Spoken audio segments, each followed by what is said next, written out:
خیبر پختونخوا حکومت نے دہشت گردوں کو مالی معاونت اور منی لانڈرنگ کی روک تھام کے لیے بڑا فیصلہ کر لیا ہے۔ غیر قانونی خیراتی اداروں کے خلاف خیبر پختونخوا چیریٹیز ایکٹ منظور کیا جائے گا، کمیشن بنایا جائے گا، غیر قانونی چندہ اکٹھا کرنے پر 6 مہینے قید اور 1 لاکھ جرمانہ عائد کیا جائے گا۔ میڈیا رپورٹس کے مطابق خیبر پختونخوا میں خیبر پختونخوا چیریٹیز ایکٹ منظوری کے لیے آئندہ اسمبلی کے اجلاس میں پیش کرنے کا فیصلہ کر لیا ہے۔ غیر قانونی خیراتی اداروں چندہ اکٹھا کرنے اور صدقات اکٹھا کرنے کو قانون کے دائرے میں لایا جائے گا۔ مجوزہ بل کے مطابق غیر قانونی طریقے سے چندہ اکٹھا کرنے پر 6 مہینے قید اور 1 لاکھ جرمانہ عائد کرنے کی تجویز پیش کی جائے گی۔ اس طرح خیراتی اداروں اور چندے کی روک تھام کے لیے کمیشن بھی تشکیل دیا جائے گا۔ کمیشن کو خیراتی اداروں کے خلاف انکوائری اور کارروائی کا اختیار حاصل ہوگا۔ اسی طرح گزشتہ روز خیبر پختونخوا کے محکمہ تعلیم نے ایک اور قابل ستائش کام کیا ہے، جس کے تحت خواتین اساتذہ سے کسی بھی مرد کلرک، افسر یا آفیشلز کی جانب سے رابطہ کرنے پر پابندی عائد کر دی۔ میڈیا رپورٹ کے مطابق کے پی کے محکمہ ایلیمنٹری اور ثانوی تعلیم کی جانب سے اس پابندی کا نوٹیفیکیشن بھی جاری کر دیا گیا۔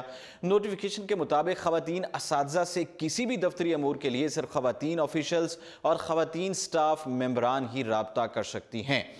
اس میں کہا گیا کہ محکمہ تعلیم کا کوئی بھی مرد افسر، کلرک یا کوئی بھی سٹاف ممبر خواتین ٹیچر سے براہ راست رابطہ نہیں کر سکتا ہے۔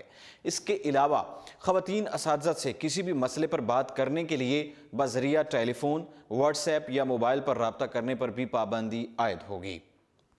نوٹیفیکیشن میں خواتین اساتذہ سے رابطہ کرنے کے طریقہ کار کو واضح کرتے ہوئے بتایا گیا ہے کہ خواتین اساتذہ سے کسی بھی قسم کی دفتری امور سے متعلق ضرورت پڑنے کی صورت میں خاتون ڈسٹرکٹ ایجوکیشن افسر کے ساتھ رابطہ کیا جائے گا۔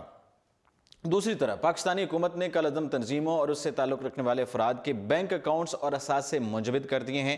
آسٹریلوی شہر سڈنی میں ہونے والے پاکستان اور financial action task force Asia Pacific group کے مابین اجلاس میں پاکستانی وفد نے منی لانڈرنگ اور دہشت گردوں کو ملنے والی مالی امداد سے متعلق بریفنگ دی ہے۔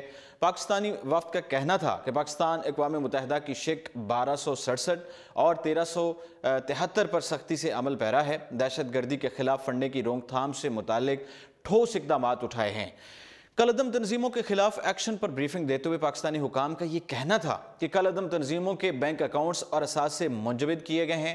حکام کے مطابق جماعت الدعوہ اور اس کی ذیلی سماجی جماعت فلاح انسانیت فاؤنڈیشن کے بینک اکاؤنٹس منجمد کیے ہیں، جبکہ دیگر کل عدم تنظیموں داعش، طالبان، القاعدہ، لشکر طیبہ، جیش محمد اور حقانی نیٹ ورک سے تعلق رکھنے والے افراد اور جماعتوں کے بینک اکاؤنٹس بھی بند کر دیے گئے ہیں۔ ایشیا پیسیفک گروپ کی جانب سے پاکستانی اقدامات کی رپورٹ FATF سربراہی اجلاس میں پیش کی جائے گی۔ گروپ کی جانب سے پاکستان کو فائنینشل مانیٹرنگ یونٹ اور نیکٹا کے حوالے سے مزید کام کرنے کی ضرورت پر زور دیا گیا ہے، جبکہ قوانین پر عمل درآمد کے لیے ٹاسک فورس بنانے کا بھی فیصلہ کیا گیا ہے۔ ذرائع کا مزید کہنا ہے کہ ریئل اسٹیٹ بزنس سب سے زیادہ منی لانڈرنگ کا سبب بن رہا ہے، تاہم وفاقی اور صوبائی سطح پر anti money laundering task force بنانے کا فیصلہ کیا گیا ہے۔ اس کے علاوہ FIA ایکٹ 1974 اور اسٹیٹ بینک ایکٹ 1947 میں بھی ترامیم کا فیصلہ کیا گیا ہے۔ پاکستان کا نام گرے لسٹ سے نکالنے کے لیے حکام کی جانب سے منی لانڈرنگ کے خلاف کیے گئے اقدامات کی رپورٹ بھی پیش کی گئی۔